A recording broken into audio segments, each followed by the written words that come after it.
मेरे प्रिय बच्चे, मनुष्य जीवन की भावना कोई समझ नहीं पाता। और जब मनुष्य ऐसी दुविधा में होता है कि वह अपनी इच्छाओं को ना तो व्यक्त कर पाता है, ना ही मन में दबा पाता है, तब जो बेचैनी उत्पन्न होती है, उस उलझन को समाप्त करने के लिए कोई भी दवा इस संसार में मौजूद नहीं होती। वह प्रयास करता है लोगों से मिलने का, जुलने का, उनसे संपर्क स्थापित करने का, अपनी परिस्थितियों को बदलने का, लेकिन फिर भी वह उदास, हताश, अकेला हो जाता है, क्योंकि कोई भी ऐसा नहीं होता जो उसके मनोभाव को समझ सके, जो ये समझ पाए कि उसके अंतःकरण में क्या बात चल रही है। वास्तव में ऐसी परिस्थिति में मृत्यु और जीवन एक समान हो जाता है। लेकिन ये वो क्षण नहीं है जब मनुष्य मुक्ति की आकांक्षा ना करते हुए मुक्ति को महसूस करे, बल्कि यहां मुक्ति की आकांक्षा तो होती है, किंतु उसका अनुभव नहीं होता। यह और भी विडंबना की बात है कि तुम्हारे साथ ऐसा कुछ घटित हो रहा है।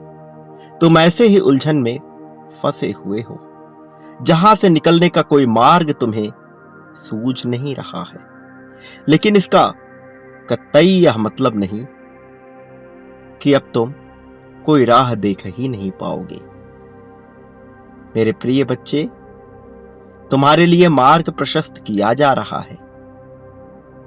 तुम यदि एक ही संदेश को बार बार सुन रहे हो तो निश्चित तौर पर उसमें कुछ ऐसा है जो तुम्हें समझ नहीं आ रहा, जो तुम्हें समझाया जा रहा है, जो तुम्हारे प्रति सांकेतिक किया जा रहा है, या बताने का प्रयास किया जा रहा है कि कुछ ऐसा है जिसे अभी तुम्हें अनुकरण करना है, और जिसके कार्यशैली को तुम अभी समझ नहीं पाए हो। इस वजह से तुम्हें बार बार एक ही चीज बताई जा रही है। मेरे प्रिय बच्चे, कुछ भावना ऐसी होती है जिसे स्पष्ट करना अत्यंत मुश्किल होता है, असंभव सा प्रतीत होने लगता है ऐसे क्षण में। लेकिन इन्हीं परिस्थितियों में ही तो तुम्हें सही और गलत का चयन करना है। इन्हीं परिस्थितियों में ही तो तुम्हें वह चयन करना है जो तुम्हारे लिए उपयुक्त है। वास्तव में तुम्हें इस संसार में कुछ भी त्यागना, कुछ भी छोड़ना या कुछ भी पकड़ना नहीं है, बल्कि तुम्हें पकड़े हुए भी यह भाव रखना है कि यह कभी भी छूट सकता है। और इस तरह अनासक्त होकर जब तुम किसी भी वस्तु, व्यक्ति, परिस्थिति, घटना, धन से आसक्ति नहीं लगाते, तब तुम वहां पहुंचने वाले होते हो जहां पहुंचने की चाह मनुष्य सदा से ही करता है। प्रिय बच्चे, वास्तव में यदि तुम जीत को अपने जीवन में महसूस करना चाहते हो, उसकी सारगर्भिता को अपने जीवन में उतारना चाहते हो, तो तुम्हें यह जानना, यह समझना ही होगा कि यह जीवन ऐसा रूप रंग क्यों प्रदर्शित कर रहा है। इसके महत्व को तुम्हें उतारना ही होगा अपने जीवन में, यह समझने के लिए कि वास्तव में यह जीवन तुमसे क्या मांगता है। मेरे प्रिय बच्चे, मैं जानता हूं कि किस तरह की गुलामी को तुमने महसूस किया है। एक स्वतंत्र देश में रहते हुए, एक स्वतंत्र परिवार का हिस्सा होते हुए भी तुमने स्वयं को बंधन में सदैव पाया है।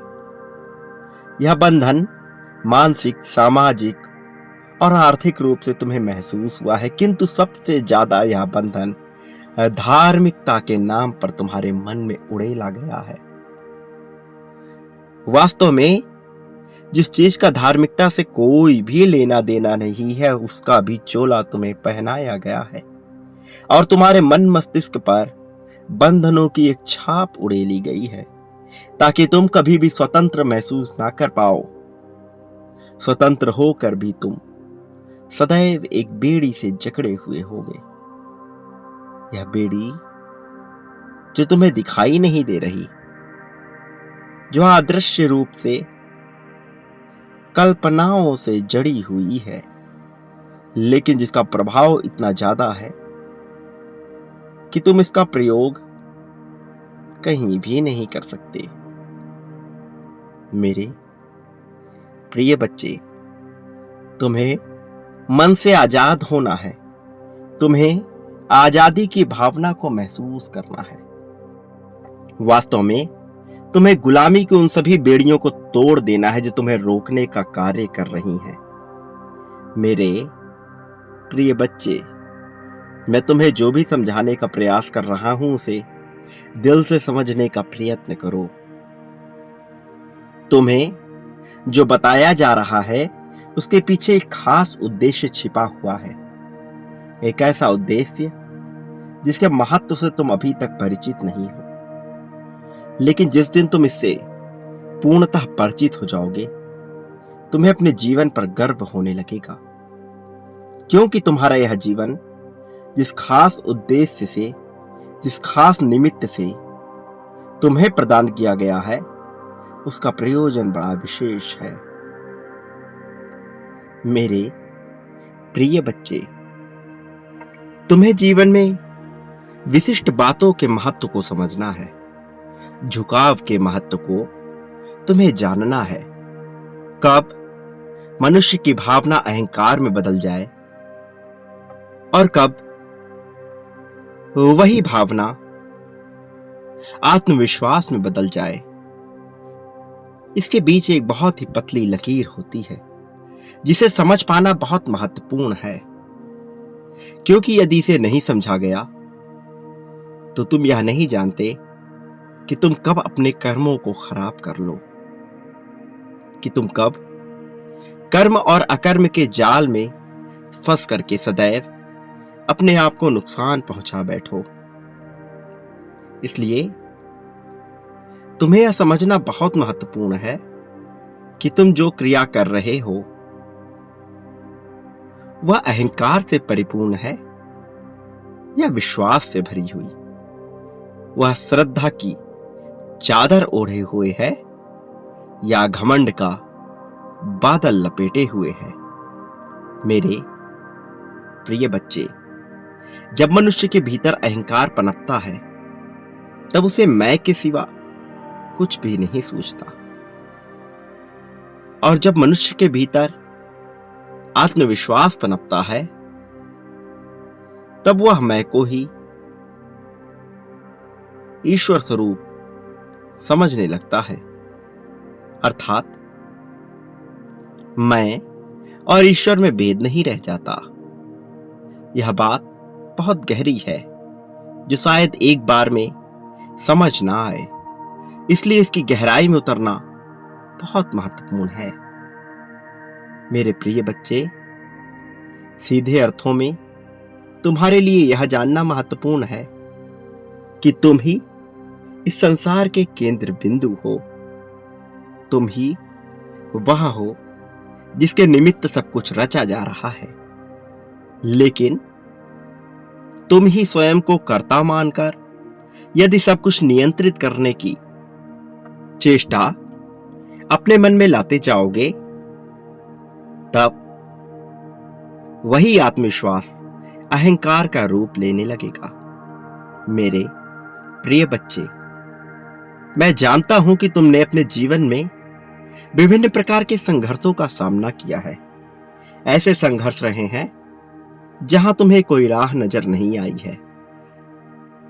तुमने सदा से ही प्रेम को अपना आधार बनाना चाहा, लेकिन तुमने जिनसे प्रेम किया वही जब तुम्हारे मूल्य को नहीं समझ पाए तो तुमने प्रेम को ही गलत अर्थों में ले लिया, जबकि प्रेम अपने आप में परिपूर्ण है, जबकि प्रेम का अपना कोई गलत कर्म होता ही नहीं है। और समाज ने भी तुम्हें यही सिखाया कि कैसे प्रेम सही और गलत हो सकता है, कैसे दूसरों की नजरों में अपने आप को श्रेष्ठ बनाने के लिए तुम्हें क्या कुछ करना पड़ता है। समाज द्वारा बनाई गई विभिन्न बेड़ियों को तुमने ओढ़ भी लिया। मेरे प्रिय बच्चे, तुम्हें अपने आप को मुक्त करना होगा। तुम्हें अपने आप को पूरी तरह से अलग करना होगा समाज द्वारा बनाई गई मान्यताओं से और अपने आप को एक ऐसे पात्र के रूप में विकसित करना होगा जो कुछ नया ग्रहण करने को तैयार हो। मेरे प्रिय, तुम्हें सर्वप्रथम पात्र बनना होगा मुझसे वह पाने के लिए जो पाने की चेष्टा तुम सदा से करते आए हो। स्मरण रखो, जिस पात्र में छेद होता है, यह जो पात्र पूरी तरह से भरा हुआ होता है, उसमें कुछ भी नया प्रवेश नहीं कर सकता। लेकिन जो पात्र पूरी तरह से खाली होता है, उसमें कुछ भी उड़ेला जा सकता है। तुम्हें भी उस खाली बर्तन के समान, उस खाली पात्र के समान होना होगा जिसमें कुछ भी उड़ेला जाए, तभी तुम कुछ नया ग्रहण कर पाओगे। एक ऐसे ज्ञान को ग्रहण कर पाओगे जो तुम्हें यह समझने में सहायता प्रदान करेगा कि तुम्हारा यह जीवन किन महत्वपूर्ण उद्देश्यों की पूर्ति के लिए तुम्हें मिला हुआ है।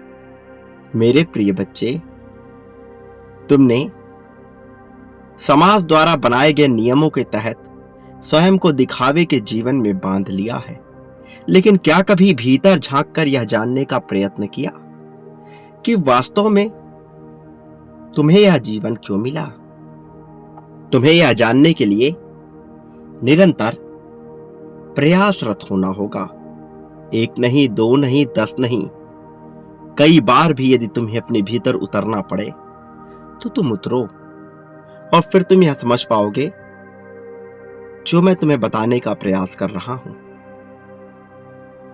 मेरे प्रिय बच्चे, जब तुम यह जान जाते हो कि तुम ही केंद्र बिंदु हो, तब तुम्हें इस बात की चिंता नहीं रह जाती है कि लोग कैसा सोच रहे हैं। लोगों के ताने तुम्हें प्रभावित नहीं करते, क्योंकि तुम्हारी ऊर्जा उनसे कहीं ऊपर हो चुकी होती है, तुम्हारा स्थान उनसे कहीं ऊपर हो चुका होता है। तब तुम अपने इष्ट देवी देवता के रूप और सौंदर्य पर मोहित होने के बजाय उनकी शक्ति और ऊर्जा से मोहित होने के बजाय उनसे लाभान्वित होने लगते हो और उनके जैसा ही व्यवहार करने लगते हो। तब तुम में और सर्वोच्च शक्ति में कोई अंतर शेष नहीं रह जाता। तब तुम उसी राह पर आगे बढ़ चले होते हो जिस राह पर तुम्हें जीत हासिल होती है। तुमने झुकने की ताकत को भी सीखा ही नहीं है। वास्तव में जब तुम इस ताकत को महसूस करोगे, तब तुम्हें संपूर्ण संसार अपने सामने झुका हुआ प्रतीत होने लगेगा और तुम्हें ऐसा महसूस होगा जैसे सब कुछ तुम्हारे अधीन है, जैसे सब कुछ तुम्हारे ही इशारों पर हो रहा है। लेकिन उससे पहले तुम्हें इसके महत्व को पूरी तरह से समझना होगा। प्रेम की जो कामना तुम्हारे मन में सदा से जन्म लेते आई है, तुम्हें यह सीखना होगा, यह समझना होगा कि वह यूं ही नहीं हो रहा। कई जन्मों की प्यास तुम्हारे भीतर बसी हुई है। बहुत समय से तुम प्रेम को अपने जीवन का आधार बनाना चाह रहे हो, लेकिन हर बार तुम्हारे साथ एक धोखा होता है। और अब वह समय आ गया है जब तुम इन धोखों से मुक्ति पा जाओ, जब तुम विश्वास की ताकत को समझकर उसका सही उपयोग करो, न कि अंधविश्वास को अपना स्वामी बना लो। मेरे प्रिय बच्चे, जब भी तुमसे कोई कुछ बात कहता है तो तुम्हें बिना उसकी जांच परख किए उसे मान नहीं लेना चाहिए। यदि तुमसे कोई लाभ लेने का प्रयास करता है तो तुम्हें सदैव चौकन्ना होकर यह देखते रहना चाहिए कि वह तुमसे लाभ लेने का प्रयत्न कर रहा है, फिर वह तुम्हारा कितना ही करीबी क्यों ना हो। तुम्हें उसे सबक अवश्य सिखाना चाहिए। मैं नहीं कह रहा कि तुम स्वयं को कर्ता भाव मानकर किसी का बुरा कर दो, किंतु किसी को भी इतनी छूट ना प्रदान करो कि वह तुमसे बेवजह का लाभ ले सके। जो तुम्हारे अपने हैं और तुमसे लाभ लेने का प्रयास नहीं करेंगे, बल्कि तुम्हारे लिए कुछ ऐसा कर गुजरने को तैयार हो जाएंगे कि तुम स्वयं ही उनके लिए सब कुछ करने को तैयार हो जाओ, कि तुम स्वयं ही उनको लाभान्वित करने को तैयार हो जाए। लेकिन यह लाभ वह तब ले पाएंगे ना जब तुम उस योग्य होगे। और मैं जानता हूं कि तुम इस योग्य हो, लेकिन तुम्हें वह अधिकार, वह सम्मान और वह ताकत मिलनी चाहिए जिससे कि तुम लोगों को लाभ प्रदान कर सको। उन लोगों को जो तुम्हारे अपने हैं, जो तुमसे प्रेम करते हैं, जो तुम्हारे लिए सब कुछ करने को तैयार है। मेरे प्रिय बच्चे, मैं चाहता हूं कि तुम अपने जीवन से सभी प्रकार की समस्याओं को जड़ से उखाड़ फेंको। मैं जानता हूं कि तुम्हें इसका मार्ग अभी सूझ नहीं रहा, लेकिन जल्द ही यह तुम्हें दिखाई देगा। जल्द ही तुम्हें समझ आएगा कि तुम्हें इससे कैसे बाहर निकलना है। और इसलिए मैं चाहता हूं कि तुम चिंता ना करो। जो चीज होना ही है, जो घटित होकर ही रहेगा, उसके लिए बेवजह परेशान क्यों हो रहे हो। मैं सदैव तुम्हारे साथ हूं। तुम यह बात जानते हो। तुम्हें अच्छे से पता है कि मैं सदैव तुम्हारा मार्गदर्शन करता रहा हूं और आगे भी करता रहूंगा। तुमने मेरी मौजूदगी को महसूस किया है। तुमने महसूस किया है कि जब भी तुम मुसीबत में होते हो, मैं तुम्हारा बचाव करने आ जाता हूं। तुम मुझसे प्रार्थनाएं करते हो, तुम रोते हो, तुम्हारे आंसुओं को मैं देखता हूं। जब तुम बिलखते हो, तड़पते हो, जब तुम किसी को याद करते हो, मैं उसे देखता हूं। लेकिन जब तुम वासना से भर उठते हो, जब तुम काम की भावना से भर उठते हो, जब तुम चिंता से भर उठते हो, तब तुम यह महसूस क्यों नहीं करते कि मैं तुम्हारे पास ही हूं। तब तुम्हारे भीतर यह भावना जन्म क्यों नहीं लेती है। तब तुम मुझे अदृश्य क्यों मान बैठते हो। मेरे प्रिय बच्चे, इस संसार में कुछ भी गलत नहीं है। तुम्हारे भीतर उठने वाली वासना भी गलत नहीं है। तुम्हारे भीतर उठने वाली कामना, इच्छा, आकांक्षा कुछ भी गलत नहीं है। वास्तव में सही या गलत मनुष्य के देखने के नजरिए पर निर्भर करता है। हिंसात्मक रूप से बना हुआ यह समाज सही है अथवा गलत, इसकी बात कोई नहीं कर रहा। मैं तो यह चाहता हूं कि तुम अपने विवेक से निर्णय लो, ना कि समाज द्वारा बनाए गए नैतिक नियमों के आधार पर चलो। मैं चाहता हूं कि तुम्हारे लिए क्या अच्छा है और क्या बुरा, तुम इसका चयन स्वयं करो और सही मार्ग का अनुसरण करो। बाकी मैं सदैव तुम्हें सही मार्ग दिखाता ही रहूंगा। मेरे प्रिय बच्चे, तुम अब तक जिस चिंता में डूबे हुए थे, मैं उसे समाप्त कर रहा हूं। मैं तुम्हारे जीवन में प्रेम से भरी हुई खुशियों को भेज रहा हूं और ऐसे देवदूतों को भेज रहा हूं जो तुम्हारी समस्याओं को समाप्त कर तुम्हें सही राह दिखाएं। लेकिन तुम्हें भी यह निर्णय लेना होगा कि तुम कभी भी दुविधापूर्ण स्थिति में नहीं आओगे। तुम निर्णायक बनो, चाहे कैसी भी परिस्थिति हो। सही होगा, गलत होगा, इसके फेर में ना पड़कर निर्णायक बनो। एक चुनाव करो। स्वयं को कभी भी उस परिस्थिति में ना देखो कि तुम यह चयन ही नहीं कर पा रहे कि तुम क्या करोगे, बल्कि तुम करने की प्रक्रिया में जुट जाओ। सही, गलत, अच्छा, बुरा, इसका विचार ना करो। अंततः मैं तुम्हें जीत दिला दूंगा, तुम जो भी निर्णय लोगे। लेकिन यदि तुम निर्णय लोगे ही नहीं, यदि तुम केवल विचार ही करते रहोगे, तो फिर तुम्हारा भला कैसे होगा। मैं चाहता हूं कि संसार में तुम्हारा भला हो। मैं चाहता हूं कि तुम्हें जीत हासिल हो, और मैं चाहता हूं कि तुम इसी क्षण अपनी जीत की पुष्टि भी करो। संख्या 1111 लिखकर यह पुष्ट कर दो कि तुम जीत को अपनाने के इच्छुक हो।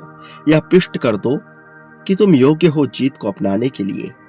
मेरे प्रिय बच्चे, मैं पूरी तरह से योग्य हूं। मैं प्रेम को पाने के लायक हूं। प्रेम मेरा अधिकार है, धन मेरा मित्र है। मैं धन के लिए चुंबक हूं।